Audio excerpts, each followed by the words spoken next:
नमस्कार समाचार लाइव को आपण मानक स्वागत।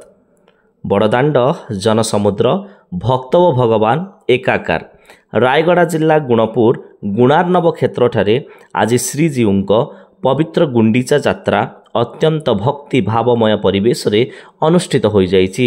सकाळु श्रीजीऊ मंगल आलती द्वारपाल पूजा सूर्य पूजा बेश और भोग लगी होइथिला। परे रथ प्रतिष्ठा कार्य संपादन होइथिला। अपराह्न 2:30 रे पहंडी विजे आरंभ होइथिला। प्रथमे बड़ जगन्नाथ मंदिरर चतुर्धा विग्रह को धाड़ी पहंडी रे अना जाई रथारूढ़ करा जायथिला। परे बालाजी मठर दियों को सान रथरे पहंडी विजे करा जायथिला। नाम संकीर्तन भजन जनाण और जय जगन्नाथ ध्वनि रे गगन पवन मुखरित होई उठिथिला। पाग अनुकूल होइथिबारु हजार हजार भक्तों समागम देखा मिलता।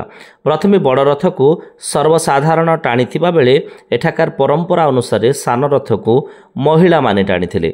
उपखंड प्रशासन मंदिर परिचालना कमिटी देवोत्तर विभाग पुलिस बाहिनी दमकल बाहिनी स्वास्थ्य विभाग विभिन्न विद्यालय महाविद्यालयर एनसीसी स्काउट शिक्षार्थी प्रमुख उपस्थित रही रथयात्रार सुपरिचालना करथिले।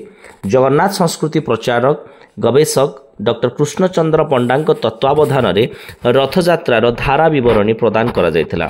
आजिठारु गुंडीचा मंदिर रे श्रीजीऊ जयदेव रचित गीत गोविंद आधार रे 10 अवतार बेश और भोग लगी हेबो।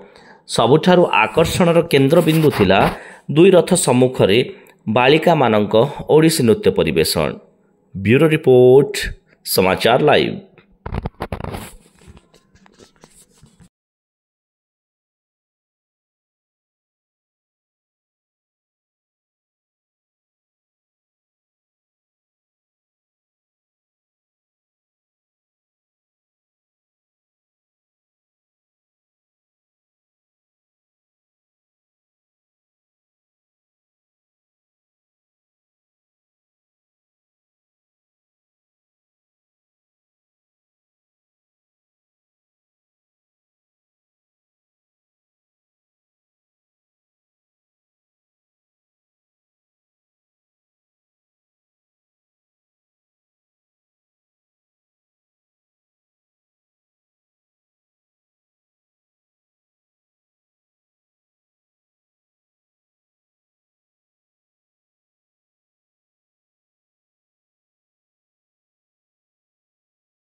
जगन्नाथ स्वामी की हरि बोलो।